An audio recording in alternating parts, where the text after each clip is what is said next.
Hi hello ನಮಸ್ಕಾರ. Speed trust ಲಾ ವಿಶೇಷ ಕಾರ್ಯಕ್ರಮಕ್ಕೆ ಸ್ವಾಗತ. ನಾನು ಸುನಂದ ಅನ್ಸೂಯ.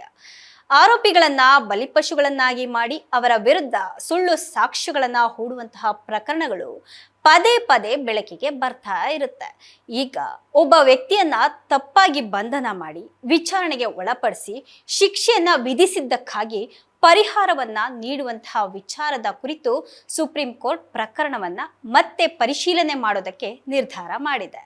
ಅಂತಹ ಒಬ್ಬ ಆರೋಪಿಯ ಪರವಾಗಿ ಹಾಜರಾದಂತಹ ಹಿರಿಯ ವಕೀಲ ಗೋಪಾಲ್ ಸುಬ್ರಮಣಿಯಂ ಸುಳ್ಳು ಆರೋಪಗಳ ಮೇಲೆ ವರ್ಷಗಟ್ಟಲೆ ಜೈಲಿನಲ್ಲಿ ಕಳೆಯಬೇಕಾದಂತಹ ಜನರು ಖುಲಾಸೆಗೊಂಡಂತಹ ನಂತರ ಪರಿಹಾರವನ್ನ ನೀಡಬೇಕು. ಯಾಕೆ ಅಂದ್ರೆ ಜೈಲು ಶಿಕ್ಷೆಯು ಮೂಲಭೂತವಾದಂತಹ ಹಕ್ಕುಗಳ ಉಲ್ಲಂಘನೆ ಆಗಿದೆ. ಈ ವಿಷಯದ ಬಗ್ಗೆ ಮಾರ್ಗಸೂಚಿಗಳನ್ನ ರೂಪಿಸುವಂತೆ ಅವರು ನ್ಯಾಯಾಲಯಕ್ಕೆ ಮನವಿಯನ್ನ ಮಾಡಿದ್ದಾರೆ. ಕಾನೂನು ಆಯೋಗವು ಸಹ ಇದಕ್ಕಾಗಿ ಶಾಸನಬದ್ಧ ಚೌಕಟ್ಟನ್ನ ಶಿಫಾರಸು ಮಾಡಿದೆ ಅಂತ ಅವರು ಹೇಳಿದ್ದಾರೆ. ಇನ್ನು 12 ವರ್ಷ ಜೈಲಿನಲ್ಲೇ ತನ್ನ ಜೀವನವನ್ನ ಕಳೆದಂತಹ ವ್ಯಕ್ತಿಯ ವಿರುದ್ಧ ಪೊಲೀಸರಿಂದಲೇ ಸಾಕ್ಷ್ಯ ಸೃಷ್ಟಿ ಮಾಡಿದ್ದಾರೆ. 12 ವರ್ಷ ಜೈಲಿನಲ್ಲಿ ಕಳೆಬೇಕಾದಂತಹ ಆ ಬಡ ವ್ಯಕ್ತಿಯ ಅರ್ಜಿಯನ್ನ ನ್ಯಾಯಾಲಯ ವಿಚಾರಣೆ ಕೂಡ ನಡೆಸ್ತಾ ಇದೆ. ಅದರಲ್ಲಿ 6 ವರ್ಷದ ಅಪ್ರಾಪ್ತ ಹೆಣ್ಣು ಮಗಳ ಮೇಲೆ ಅತ್ಯಾಚಾರ ಮತ್ತೆ ಕೊಲೆ ಮಾಡಲಾಗಿದೆ ಅನ್ನುವಂತಹ ಆರೋಪವನ್ನ ಹೊರಿಸಿ ಮರಣ ದಂಡನೆಯನ್ನ ವಿಧಿಸಿದ್ದಾರೆ. ಇದಾದ ಬಳಿಕ ಸುಪ್ರೀಂ ಕೋರ್ಟ್ ಆ ವ್ಯಕ್ತಿಯನ್ನ ಆ ಪ್ರಕರಣದಿಂದ ಖುಲಾಸೆಗೊಳಿಸಿದೆ. ಆತನ ವಿರುದ್ಧದ ಸಾಕ್ಷ್ಯವನ್ನ ಪೊಲೀಸರೇ ಸೃಷ್ಟಿ ಮಾಡಿದ್ದಾರೆ ಅಂತ ತೀರ್ಪು ಕೂಡ ಕೊಟ್ಟಿದ್ದಾರೆ. ಹೈದರಾಬಾದ್ನ ಸ್ಕ್ವೇರ್ ಸರ್ಕಲ್ ಕ್ಲಿನಿಕ್ನ ಸಹಾಯದಿಂದ ಅವರು ವಕೀಲರಾದ ಮಿಹಿರ್ ಸ್ಯಾಮ್ಸನ್ ಮತ್ತೆ ಎಸ್ ವಿಜಯ್ ಮೂಲಕ ಸುಪ್ರೀಂ ಕೋರ್ಟ್ಗೆ ಅರ್ಜಿಯನ್ನ ಸಲ್ಲಿಸಿದ್ದಾರೆ. ವ್ಯಕ್ತಿ ತಾವು ತಪ್ಪಾಗಿ ಅನುಭವಿಸಿದಂತಹ ಶಿಕ್ಷೆಗೆ ಪರಿಹಾರವನ್ನ ಇದೀಗ ಕೇಳ್ಕೊಳ್ತಾ ಇದ್ದಾರೆ.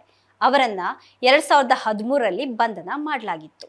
ಇನ್ನು 2019ರಲ್ಲಿ ಥಾಣೆಯ ವಿಚಾರಣಾ ನ್ಯಾಯಾಲಯ ಮರಣ ದಂಡನೆಯನ್ನ ವಿಧಿಸಿತ್ತು. ಸುಪ್ರೀಂ ಕೋರ್ಟ್ 2025ರಲ್ಲಿ ಅವರನ್ನ ಖುಲಾಸೆಗೊಳಿಸಿತ್ತು. ಅರ್ಜಿದಾರನು ಸಂವಿಧಾನದ 21ನೇ ವಿಧಿಯ ಅಡಿಯಲ್ಲಿ ಖಾತರಿಪಡಿಸಲಾದಂತಹ ಅವರ ಮೂಲಭೂತ ಹಕ್ಕುಗಳ ಗಂಭೀರವಾದಂತಹ ಮತ್ತೆ ತೀವ್ರವಾದ ಉಲ್ಲಂಘನೆಯನ್ನ ಅನುಭವಿಸಿದ್ದಾನೆ. ಘೋರ ಅಪರಾಧಗಳ ಸುಳ್ಳು ಆರೋಪವನ್ನ ಹೊರಿಸಲ್ಪಟ್ಟಂತ ಕಾರಣ, ಕಾನೂನು ಬಾಹಿರವಾಗಿ ಬಂಧಿಸಲ್ಪಟ್ಟ ಕಾರಣ, ಕಾನೂನು ಬಾಹಿರ ಮತ್ತು ಕಳಂಕಿತ ತನಿಖೆಗೆ ಒಳಪಡಿಸಲ್ಪಟ್ಟ ಕಾರಣ ಅನ್ಯಾಯದ ಮೊಕದ್ದಮೆ ಹೂಡಲಾಗಿತ್ತು ಮತ್ತು 12 ವರ್ಷಗಳ ತಪ್ಪಾದ ಜೈಲು ಶಿಕ್ಷೆಯನ್ನ ಅನುಭವಿಸಿದ್ದಾರೆ.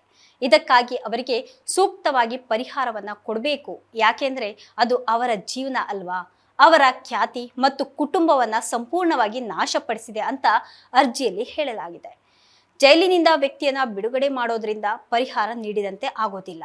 ಅವರು 12 ವರ್ಷಗಳಿಂದ ಅನುಭವಿಸಿದಂತಹ ಮತ್ತು ಇನ್ನೂ ಅನುಭವಿಸುತ್ತಿರುವಂತಹ ಆರ್ಥಿಕ ಮತ್ತು ಆರ್ಥಿಕವಲ್ಲದ ಹಾನಿಗೆ ಸೂಕ್ತವಾದಂತಹ ಪರಿಹಾರವನ್ನ ಪಾವತಿ ಮಾಡೋದಕ್ಕೆ ರಾಜ್ಯಕ್ಕೆ ನಿರ್ದೇಶನವನ್ನ ಕೊಡಬೇಕು ಅಂತ ಅರ್ಜಿಯಲ್ಲಿ ತಿಳಿಸಲಾಗಿದೆ.